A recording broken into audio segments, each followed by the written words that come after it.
नमस्कार दोस्तों, स्वागत है आप सभी का मेरे चैनल पर। दोस्तों, कैसे हैं आप सभी? उम्मीद करती हूँ सभी लोग बहुत अच्छे होंगे और मैं भी बहुत अच्छी हूँ। दोस्तों, सीमा हैदर के बारे में बात करूँगी। बहुत ही परेशान हैं आप लोग, लेकिन मैं बिल्कुल भी परेशान नहीं हूँ। कभी कभी डिमोटिवेट होती हूँ, क्योंकि जब हम कोई बात अपने कानों से सुनते हैं ना, तो हम भी इंसान हैं, परेशान होते हैं। लेकिन आप लोगों को बता दूँ, ये जो दुनिया भर में चिल्लाया जा रहा है ना कि नागरिकता मिल गई, नागरिकता मिल गई, ऐसा कुछ भी नहीं। हमारे यहाँ अमित शाह जी ने फिर से 30 दिनों की एडवाइजरी जारी की गई है कि सबके पिछवाड़े पर लात मारकर भगाओ। और जो लोग कहते हैं, सीमा के कुछ ऐसे सपोर्टर हैं जिनका मुंह काला है, गंदा है, दांत बड़े हैं, चेचक के दाग है, बदसूरत हैं। उन्होंने अपनी आईडी भी इतने गंदे नामों से बनाई है कि क्या ही बताएं आप लोगों को। कोई अपना नाम अच्छा नाम रखते, कोई अपना नाम खूंटा राम रखता है, कोई मैं तो बीएमपी नहीं कहूँगी, मैं तो बम कहूँगी। लात मारूंगी पिछवाड़े पर अगर बदतमीजी मेरे चैनल पर जरा सी भी हुई, समझे? तुम लोग ऐसी गंदी नाली की पैदाइश हो कि तुम लोगों को क्या ही कहा जाए। और जो लोग महिलाओं को आजकल गाली दे रहे हैं, मैं किसी से बदतमीजी से बात नहीं करती हूँ, तो मैं भी चाहती हूँ अपनी बात रखो। बदतमीजी वाले यहाँ कमेंट मत करना।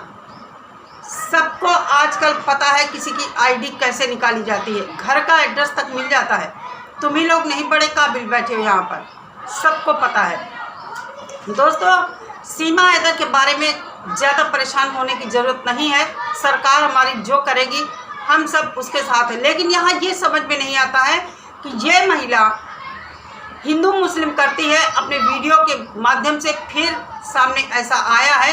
लेकिन इसका जो मुंहबोला भाई है, सुप्रीम कोर्ट का वकील है, वो दुनिया भर में झौवा भर राखी बांधे, जिसको कहते हैं ना झौवा, जो खोपड़ी पर डलिया बहुत बड़ी रखी जाती है, झौवा भर राखी बांधे दुनिया में अपने रिश्ते की सफाई देते घूम रहा है। क्या कहेंगे ऐसे रिश्ते को? भैया जी दुनिया को बताते घूम रहे हैं हमारा देश वसुधैव कुटुंबकम, हमारे देश की मान्यता है। हर धर्म, हर जाति, हर वर्ग के लोगों को हम परिवार मानते हैं। लेकिन बहन क्या कर रही है? बहन अपने वीडियो के माध्यम से क्या बोल रही है? मेरे हिंदू भाई बहन, मेरे हिंदू भाई बहन, मेरे हिंदू भाई बहन। आइए मेरे हिंदू भाइयों, ये सिर्फ और सिर्फ बीजेपी सरकार को गिराने का एक तरीका है कि विपक्ष क्यों खामोश है। इस सीमा हैदर के बारे में विपक्ष क्यों खामोश है? ये जितने सपोर्टर हैं ना, सब बीजेपी के खिलाफ हैं, बनते बीजेपी के सपोर्टर हैं। लेकिन ये सब के सब मौजूदा सरकार के खिलाफ हैं। इसलिए सीमा हैदर को रोका गया है कि सीमा हैदर यहाँ हिंदू मुस्लिम करे। मैं कहना चाहती हूँ उन मुस्लिम बहनों और भाइयों से, ऐसी बातों पर क्यों नहीं हजारों गालियाँ देती हैं आप लोग। इनके जो चाटुकार हैं उनकी गालियाँ सुनते हैं। आप लोगों के पास भी तो मुंह है, नहीं सामने मुंह कर सकते हैं तो बंद करके अपना कैमरा दीजिए, हजार गाली दीजिए भगोड़ी को। किस तरह हिंदू मुस्लिम करे? हमारे देश में सभी धर्म, सर्वधर्म समभाव की भावना है। हिंदू, मुस्लिम, सिख, ईसाई, जैन, बौद्ध, पारसी और पता नहीं कौन कौन सी जातियां होंगी। एक खूबसूरत गुलदस्ते की तरह हमारा देश है। हम सब यहाँ मिलकर रहते हैं। कहने को तो सब हर किसी को कोई कुछ ना कुछ कहता है, लेकिन भारत की खूबसूरती जो है हम सब जानते हैं। पाकिस्तान कुछ भी कहे, भगोड़ी कुछ भी कहे, केवल हिंदू भाई आए, शर्म से डूब मरने का मकाम है तुम लोगों के लिए। ये जो झूठे सनातनी यहाँ पर बैठे हैं ना, जो भारत की महिलाओं बहन बेटियों को गालियाँ दे रहे हैं, तुम लोगों को डूब मरने का मकाम है ये। दोस्तों, आज मैं छोटी सी कहानी आप लोगों को सुनाती हूँ। सीमा हैदर पाकिस्तान से तो चली आई, अपना सब बेच बाच के सिर पर गठरी रख के जो भी था भारत उठा लाई। भैया इसका नेपाल में डोली लेकर गया था लिवाने। लप्पू की वहीं पर मर्दानगी चेक करी थी इस भगोड़ी ने, क्योंकि इसके भाई ने बोला है कि यहाँ उसने मर्दानगी चेक किया, तब सीमा हैदर शर्म से डूब मरो ऐसे शब्द अपने मुंह से निकालते हो तुम लोग। अब छोटी सी कहानी आप लोगों को सुनाती हूँ। ये भगोड़ी पाकिस्तान से तो चली आई, जैसा कि हमने इसके बारे में सुना है। पाकिस्तान में इसकी जो दुर्गति हुई, जो छीछा लेदर इसने मचाई थी, कहते हैं कि ज़िंदगी में उससे भी ज़्यादा बहुत कुछ इसको देखना बाकी है। वही कहानी मैं आपको सुनाना चाहती हूँ। एक थे पंडित जी। वो पंडित जी किसी जंगल से जा रहे थे। रास्ते में उनको एक नरमुंड मिला। नरमुंड जानते हैं ना, इंसान की खोपड़ी। तो पहले ज़माने में लोग तंत्र मंत्र क्रिया करते थे, तो उसमें इन सब चीज़ों की ज़रूरत पड़ती थी, जैसा मैंने सुना है, पढ़ा है। उन पंडित जी ने क्या किया, वो जो खोपड़ी थी ले आए, उठा के घर में रख दिया। उठा के जब घर में रख दिया, काफ़ी दिन हो गए। एक दिन उनकी पंडिताइन घर में साफ़ सफाई अपना कर रही थी। उन्होंने देखा कि पंडित जी ये क्या ला के रखे हैं घर में। उन्होंने जब देखा, पोटली खोली तो उसमें से इंसान की खोपड़ी निकली। अब वो जो पंडिताइन थी वो डर कर पीछे एकदम हट गई। लेकिन पंडिताइन ने फिर हिम्मत जुटाई। उन्होंने क्या किया, उस खोपड़ी को ओखल में डालकर मूसल से चकनाचूर कर दिया। कूट कूट के उसको तोड़ दिया और बाहर फेंक दिया।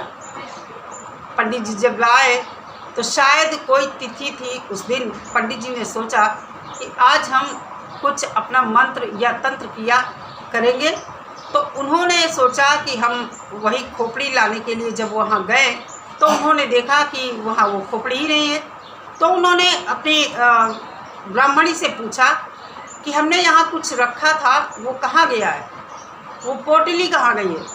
तो उन्होंने कहा कि वो एक इंसान की खोपड़ी थी, हमने उसे कूट के बाहर फेंक दिया है। तो पंडित जी बाहर जाते हैं और वो जो खोपड़ी के टुकड़े थे उनको उठाकर लाते हैं और एक पोटली में फिर बांधते हैं। उस समय पंडित जी ने कहा, बन गमन ऊसर मरण ताहू पर कछु और। मतलब वो व्यक्ति जंगल में कभी गया होगा, पता नहीं भूख से प्यास से कैसे वहीं मर गया होगा जहाँ से वो नरमुंड उठा के लाए थे। उसके बाद वो घर लेकर आए।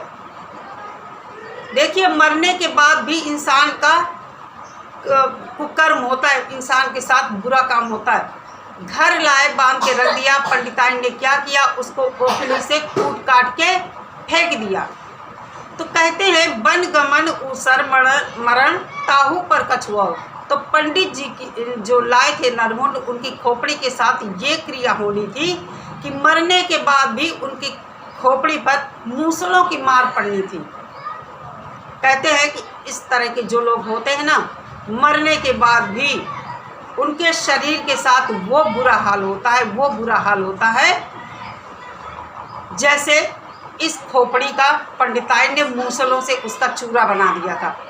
ठीक वैसे ही ये जितने सीमा हैदर के सराउंडिंग लोग हैं, कहीं ना कहीं मुझे लगता है तुम सब के सब इसी कैटेगरी के इंसान हो कि तुम लोगों का मरने के बाद भी बड़ा बुरा हर्ष होगा। और वो हर्ष क्या होगा ये भगवान ही जानता है। इसलिए सच के रास्ते पर चलो, झूठ मत बोलो, किसी का दिल मत दुखाओ, किसी को गाली मत दो। सच का रास्ता अगर पकड़ोगे तकलीफ जरूर होगी, लेकिन मंजिल तुम्हें अच्छी ही रास्ते पर ले जाएगी। अच्छे ही रास्ते पर जाओगे, मंजिल तुम्हारी मिल जाएगी। जिस काम के लिए तुम इस दुनिया में आए हो, ईश्वर का ध्यान करो, अच्छी बातें करो, अच्छा काम करो। इस अवैध घुसपैठी का साथ देकर तुम सब देशद्रोह का काम कर रहे हो। देश के साथ गद्दारी, राजद्रोह और देशद्रोह जैसे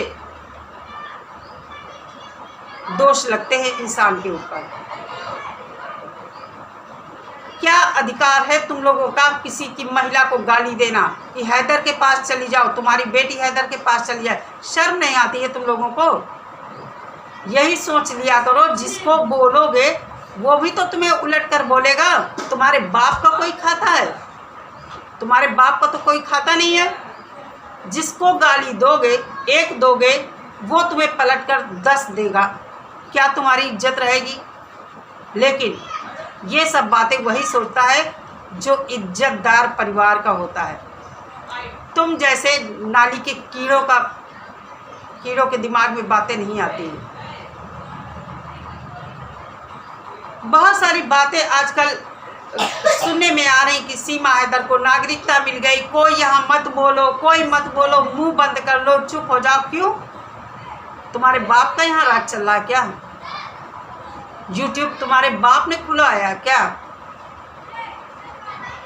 शक्ल तो तुम अपनी दिखाते नहीं हो, नाम इस तरह के रखते हो कि उस नाम से बदबू आती है, मुंह से लेने में भी शर्म आती है। अरे इतना ही सीमा के सपोर्टर हो, छाती चौड़ी करके चेहरे से आओ ना, हम भी तो देखें कैसी शक्ल है तुम्हारी जो इस भगोड़ी महिला का सपोर्ट कर रहे हो। दोस्तों, सीमा हैदर को लेकर जो भी र्यूमर फैलाया जा रहा कि उसको नागरिकता मिल गई, मैं सबसे कहती हूँ अपना अपना फ़ोन उठाओ, देखो नागरिकता मिलने का क्या प्रावधान है, कैसे मिलती है, किस कंडीशन में मिलती है। भगोड़ी की ये जो बच्ची आई है ना, जहाँ से भी आई है, ये जो बर्थ सर्टिफिकेट बनवाया गया है, यही नागरिकता सर्टिफिकेट है, यही सब कुछ है। भगोड़ी किस तरह हिंदू मुस्लिम कर रही है? ये सिर्फ और सिर्फ यहाँ हिंदू मुस्लिम करने आई है, नोट कमाने आई है, हिंदुओं को जलील करने आई है। ये मुस्लिमों को नहीं जलील करती, ये हिंदुओं को जलील करती है, हमारे सनातन धर्म को बदनाम करती है। पूजा के रूम में जाती है, बैठकर वहाँ बातें कर रही है दुनिया भर की, राधा कृष्ण के प्रेम को अपने प्रेम से तुलना कर रही है। बेशरम, राधा कृष्ण के प्रेम से अपने प्रेम की तुलना करती है। भगोड़ी, अय्याश, वैश्य, रंडी कहीं की, हमारे भगवानों की बेइज्जती करती है। सब कुछ एपी सिंह जी के इशारे पर हो रहा, और एपी सिंह जी को शर्म आनी चाहिए कि वो वसुधैव कुटुंबकम, सनातन, दुनिया भर की बातें कर रहे हैं। लेकिन भगोड़ी क्या कह रही है? दोगली बहन इनकी क्या कह रही है? केवल हिंदू भाई आए। क्यों? भारत में मुसलमान नहीं रहते? तो बड़ी भारत की प्रेमी है। बेशरम भगोड़ी घोड़ी, शर्म करे, और जो इसके चंद चाटुकार जयचंद हैं वो शर्म करेंगे। दोस्तों, हम भी इंसान हैं, सुनकर खून खौलता है, बहुत कंट्रोल करते हैं हम भी, लेकिन जब पानी सिर से ऊपर होता है तब इस तरह की भाषा निकलती है मुँह से, क्योंकि हम भी सीमा विरोधी हैं। अगर एक बहन को गाली दी गई, वो सब बहनों के लिए होता है। हम उन बहनों से अलग नहीं हैं, हम सब एक हैं, हम सब सीमा विरोधी हैं। मोमिन सर की खामोशी लोगों को परेशान कर रही है। एपी सिंह जी की बातों का खंडन करना चाहिए। मुझे नहीं लगता है मोमिन सर को एपी सिंह की बातों का खंडन करना चाहिए। आप लोग जानते हैं झूठ खूब चिल्लाता है, गर्म पानी कितना खौलता है। मोमिन सर हमारे ठंडे पानी की तरह। मोमिन सर की बात 100 सुनार की एक लुहार वाली होगी। मोमिन सर लुहार का काम करेंगे, एक ही बार में खूंटा ठोक देंगे।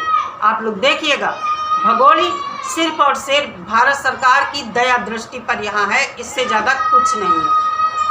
मैं कहती हूँ अगर भगोड़ी को नागरिकता इन लोगों ने दिला दी है, अपना घर रबुपुरा से बदल कर लखनऊ आ जाए ना, लखनऊ आ जाए, तब मैं मानूँ कि भगोड़ी को नागरिकता मिल गई है। निकले रबुपुरा के बाहर, जाए राम मंदिर, औकात हो तो जाए राम मंदिर, जाए वृंदावन, वीडियो बनाकर दिखाए पब्लिक को। बकवास करते हो सब। ऐसे नागरिकता मिल जाएगी, घंटा नागरिकता मिल जाएगी। पब्लिक को गुमराह करते रहो, पब्लिक गुमराह होने वाली नहीं है। कुछ बेचारे हमारे भाई बहन जो सीधे हैं, सच्चे हैं, इससे परेशान हैं, वो चाहते हैं सीमा हमारे देश में ना रहे, बहुत जल्द परेशान होते हैं। बिल्कुल भी परेशान होने की ज़रूरत नहीं है। हमारी सरकार, मैं बार बार कहती हूँ, हमारी सरकार कभी ऐसा नहीं करेगी, कभी इसको नागरिकता नहीं देगी। चले दोस्तों, आज के लिए इतना ही। और हाँ, गालीबाज सोच समझ कर आना, अब मैं भी गाली ही दूंगी।